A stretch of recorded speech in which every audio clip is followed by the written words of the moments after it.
Assalamualaikum warahmatullahi wabarakatuh. Perkenalkan, nama saya Intan Nucia Septiandini. Saya dari perwakilan kelompok ingin menjelaskan latar belakang dan pembahasan masalah tentang pengelolaan sampah untuk pembangunan sosial berkelanjutan. Baiklah, saya akan menjelaskan sedikit latar belakang tentang sampah tersebut.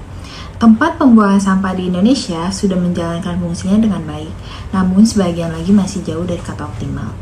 Pemerintahan sudah membuat berbagai peraturan guna mengatur pengelolaan sampah di Indonesia, seperti Peraturan Pemerintah Nomor 81 Tahun 2012 tentang pengelolaan sampah rumah tangga dan sampah sejenis sampah rumah tangga. Tapi sayangnya, dalam pengaplikasian aturan ini masih dijumpai banyak kendala, di antaranya seperti keberadaan tempat pembuangan sampah yang mengganggu masyarakat, TPA yang penuh, letaknya yang berada di tengah pemukiman padat penduduk, atau pencemaran yang merasakan masyarakat yang tinggal di sekitar kawasan tersebut. Padahal, apabila dijalankan dengan benar, dapat membantu mengatasi permasalahan timbunan sampah nasional, juga mendukung Indonesia Bersih Sampah 2025. Tidak hanya perkara pemilihan sampah yang kurang maksimal, pengelolaan sampah di Indonesia juga kurang didukung dengan aturan yang tegas. Hal ini pun dimanfaatkan oleh beberapa oknum untuk bertindak seenaknya tanpa mempedulikan kelestarian lingkungan. Segitu saja yang saya jabarkan tentang latar belakang tema yang sudah kita ambil. Baiklah, saya akan melanjutkan tentang pembahasan sampah. Pengelolaan sampah yang benar dapat disebut sebagai pintu masuk untuk mencapai target pembangunan berkelanjutan, karena hal ini merupakan isu multisektor yang berdampak kepada berbagai aspek di masyarakat dan ekonomi. Pengelolaan sampah juga berkaitan dengan isu kesehatan, perubahan iklim, keamanan pangan, dan juga sumber daya. Namun, ada beberapa penghambat dalam pengelolaan sampah, seperti kepadatan penduduk, ekonomi dan karakteristik lingkungan fisik, serta sikap dan perilaku budaya yang ada di masyarakat.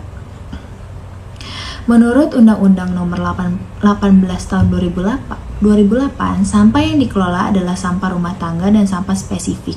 Sampah yang tidak dikelola dengan baik akan menimbulkan efek negatif. Oleh karena itu, pengelolaan sampah berkelanjutan sangat diperlukan untuk mencapai berbagai macam sasaran termasuk pembangunan berkelanjutan. Pengelolaan sampah yang berkelanjutan adalah bentuk tindakan tanggung jawab terhadap konsumsi dan produksi yang telah dilakukan. Produksi sampah plastik produksi sampah plastik di Indonesia sekitar 5,4 juta ton per tahun, sementara belum ada data akurat mengenai jumlah pencemaran sampah di perairan Indonesia. Banyak perairan yang dipenuhi zat berbahaya dan jenis macam sampah seperti putung rokok, plastik, sisa jaring ikan, dan lain-lain. Proses produksi yang tidak bertanggung jawab juga akan menghasilkan limbah kimia yang berbahaya yang dapat meracuni tanah, air, dan sekitarnya. Limbah yang tidak dikelola dengan baik akan banyak menghasilkan gas CO2 berlebih yang tentunya dampak yang dihasilkan adalah perubahan iklim. Sedangkan saat kita melakukan pengelolaan sampah yang baik dan benar, banyak aspek sosial yang akan berubah. Contohnya, yang pertama, ada pengelolaan sampah yang benar akan memberikan banyak manfaat seperti perubahan iklim yang lebih baik. Yang kedua, ada pengelolaan sampah yang benar dapat memberikan peningkatan ekonomi dengan cara melakukan daur ulang yang menciptakan barang-barang diperjualbelikan. Dalam mencapai pembangunan berkelanjutan dari aspek ekonomi adalah melakukan pertimbangan cara untuk memajukan perekonomian tanpa menghabiskan modal alam.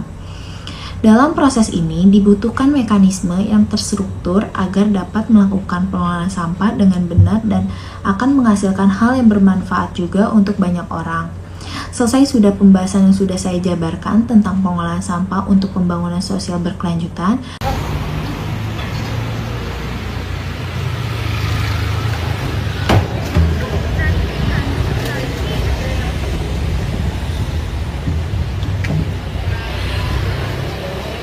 Assalamualaikum warahmatullahi wabarakatuh. Perkenalkan, saya Gusmantia Samsirwadi dari Fakultas Ilmu Administrasi, Prodi Administrasi Publik. Di sini saya mau mewawancari dengan sendirinya Bapak siapa? Nang Mulyana. Lanang. Lanang ya. Ya, langsung aja kita bertanya-tanya dengan Pak Mulyana ini. Pertanyaan pertama, Pak. Pak, bekerja di sini sudah berapa lama? Saya dari tahun 2000 3 itu ya, awalnya dari kru, terus supir, langsung naik sekarang alhamdulillah pengawas lapangan. Iya. Ya. Pertanyaan yang kedua Pak, pengumpulan sampah dari jam berapa sampai jam berapa? Sehabis dikumpulkan, sampahnya dibawa kemana ya Pak? Kalau di sini sistemnya kita dipo ya, mengangkut itu tukang gerobak atau pakai bakpor atau ada juga mobil. Dia tergantung dengan ini, biasanya jam subuh, habis sholat subuh itu udah giat, dibawa ke transfer mobil sini. Kalau kita langsung ke TPA Bantar Gebang. Pertanyaan selanjutnya ya Pak, mengapa pengumpulan sampahnya di pinggir jalan Pak, tidak di lapangan kosong atau di ada lahannya sendiri gitu Pak? Kenapa ya Pak? Kita bukan masalah di pinggir jalan ya, kita juga sedang mencari dipo tanah yang disewakan. Sebab untuk sampah ini tidak semudah itu. Ada lahan tapi warga sekitar tidak mau. Ada warga sekitar mau tapi lahannya nggak ada itu. Jadi kita kesulitan di nyari lahan itu aja. Oh gitu ya Pak? Iya. Ini sementara sifatnya. Oh sementara. Pertanyaan selanjutnya, apa ada keluhan dari orang sekitar tentang permasalahan sampah di pinggir jalan Pak? Entah bau atau mengganggu jalannya? Untuk selama ini alhamdulillah tidak ya. Karena emang di sampah di tetangga ini juga emang buangnya kemari gitu. Sudah persetujuan masyarakat juga Pak? Iya. Yang penting hasil akhir harus rapi gitu, tidak ada sampah tertinggal. Pertanyaan selanjutnya Pak, tanggapan pemerintah tentang permasalahan pengumpulan sampah di pinggir jalan apa ya Pak? Ya itu, pemerintah berusaha untuk mencarikan tempat atau titik mobil standby ya, tapi karena memang itu tergantung lahan ya. Lahannya di sini. Iya. Langkah apa saja yang sudah dilakukan pemerintah dalam menangani sampah Pak? Ya termasuk perbaikan pembaruan armada. Ya fasilitasnya sudah terpenuhi.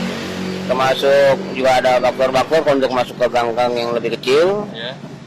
Ya, pokoknya masih di ini lah, masih banyak tahap-tahap yang kita perbaiki. Pertanyaan terakhir Pak, bagaimana menghadapi masalah yang ada di sudut pandang masyarakatnya? Contohnya tempatnya atau baunya Pak? Ya itu, kita tinggal bagaimana mengantisipasinya ya. Kalau misalnya kita tumpuk, mungkin 1-2 hari memang bau. Ya. Tapi kalau mobil datang kita langsung bawa, ya alhamdulillah. Tidak, karena di sini tidak ada penumpukan sampah gitu.